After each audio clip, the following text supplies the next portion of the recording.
Hey guys, welcome back to Trekyards. He's Commander Cockings. He's Captain Foley and guest. Hi, Sam Witwer. How are you? Now, for this short in particular, I do want to ask, were there scripted lines for these moments? So as an actor, you had an inner dialogue, or were you basically improving these scenes? Because there's so much nuance, but you can do that with enough takes, with enough just living the moment. Or was there like, Kirk's thinking this? Yes. So there had to be dialogue.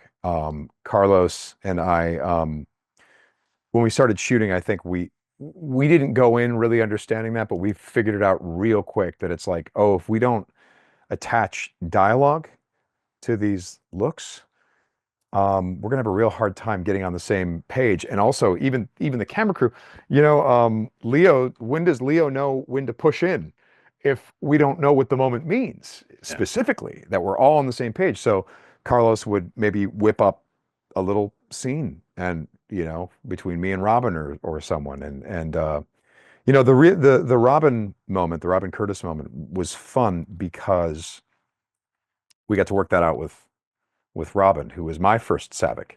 Coming in and having a discussion with her about the fact that you're presenting your son to Captain Kirk, this man who would not exist if you and David hadn't sacrificed heavily. That sacrifice was not in vain because look, there was a continuity, there was a future that went on from that very dark moment. And so yeah, we would talk a little bit about that, and we would talk about the significance of Savick specifically being like, you lost your son, let me introduce you to my son, who is alive because of your son. That's my favourite moment because the nuance is layered upon layer and all reads, and it's so everything is, yeah, that is my favourite. It's there, and it's really there. It's really Shatner there, but it's Sam. That's the impressive bit. It's really there. Because one of the most important things about this for me was discovering, because we did this test shoot, and we've been doing test shoots forever. We have endless tests, but now we were on location doing a test shoot in those conditions with broad daylight, and we hadn't totally hammered out certain details, either be about me physically or wardrobe or whatever. And I remember the first take we did illustrated to me how dangerous the entire thing was, because we did this take where Jules instructed me to walk over to the fountain and square up with Yor, played by Gordon. Absolutely a terrifying moment when I ran back to playback and watched it, because what I saw was a guy who looked like Captain Kirk, but I didn't buy that he was Captain Kirk, because I kind of just, I don't know, kind of passively walked over to Yor and stood there. And at that point, I was immediately like, William Shatner would never passively walk into a scene. He's never done it in his life. There's always some dramatic content that he is bringing into a scene, and he's taking control of the scene. Yeah. It looked like Captain Kirk, but it didn't feel like Captain Kirk. And the reason was I walked to the fountain, but it didn't quite mean anything. Didn't quite carry with it any dramatic weight. And immediately it just struck me. I'm like, William Shatner would never have done it like this. He doesn't passively walk into his scene. He comes in with intent, whether it's slow or sneaky or tentative or whatever, or if he jogs into the scene, or the way that the turbolift opens up and he jogs in and just jumps into the captain's chair. He is an actor that comes with an exceptional amount of energy and specific energy. And the moment I started inhabiting that and making sure that every move meant something, then it started feeling like Captain Kirk, which was just, I felt like I felt like I needed to go back to drama school at that point, because I'm like, this is acting 101, man. What were you doing? But we're all we're all encouraged these days as actors, especially on camera, to mumblecore our lines, which is why everyone has their subtitles on, because we can't understand actors anymore because all the lines. Yeah. Just, What is that? everyone's just kind of talking like this, and they're very passive.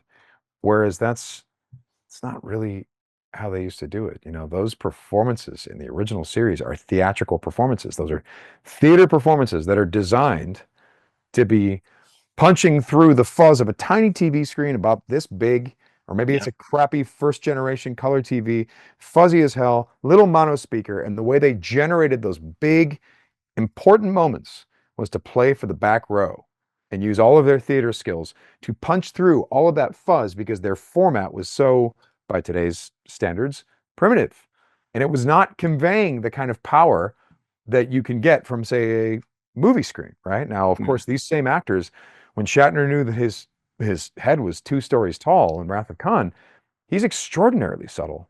You know, those moments are modulated for the format that they're meant for. But regardless, whether he modulates to be a subtle Captain Kirk or a big in-your-face Captain Kirk, the intent, the beats, Yeah. he's But- creating moments no matter what, you know. It's funny you mention that because one of my compliments for that whole OTOY thing was your micro expressions. Shatner's little micro expressions that were so Shatner that brought the character of Kirk to life for me. So, like, it was Kirk your favorite character in Star Trek? Like, did you know those in and out, or did you have to go back and rewatch?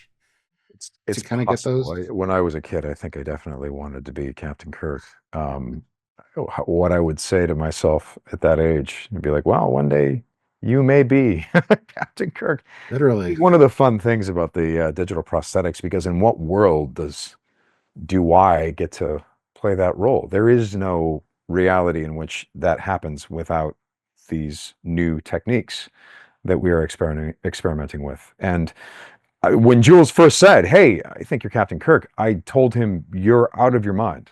I'm not. I can help you guys with what you're doing because I see what you're doing. So let me help." You know, the intent when I came on was, at least from my perspective, not that I was going to play Captain Kirk. The intent was, I see that you guys are involved in some really interesting stuff that I'm interested in as well. I would like to help you achieve these illusions, but I'd also like to make sure that I stake a claim for actors, that we colonize this space and make the point that the best way to do this is not only to have actors present and involved, but essential and driving the process. So that was my intent. But in the meantime, Jules is like, "You're Captain Kirk." I'm like, "I'm really not. I'm really not Captain Kirk." And so this one day I arrive and they have his uniform from the motion picture. And they're like, "Put this on." I'm like, "What?" And it was a wonderful replica is what it was. Even though they had some of the original pieces there as well that we could look at, which was really very cool. So I put on this uniform, so skeptical, so like rolling my eyes, like, I don't know if these guys know what they're talking about, you know. And then I put the uniform on and I looked at myself in the mirror and I was like, fits pretty good. And I started kind of moving my body around and being like, it's kind of like this, isn't it? Huh. And then I went into the other room and they're like, "Can you say Kirk things?" And I was like, "I can." Because so many of those Risk. risk is our business. Yes, Yeah. exactly. So many of those monologues and stuff. I think the first one that I did was how far is V'ger from Earth? It is now 8.7 hours away from Earth. You know, Enterprise is the only Federation starship which stands in its way. You know, that whole thing. And so I did that whole monologue and a whole bunch of other ones. I must have done risk as our business because, Have to. you know, do you wish that the first Apollo mission never reached the moon? You know, that whole thing.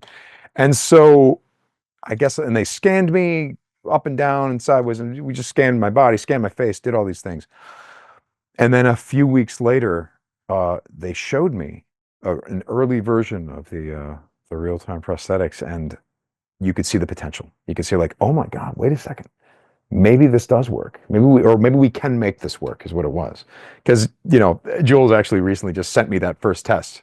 Well, after this came out, I'd forgotten all about it. I'm like, oh my God, look at that. But you can see the potential.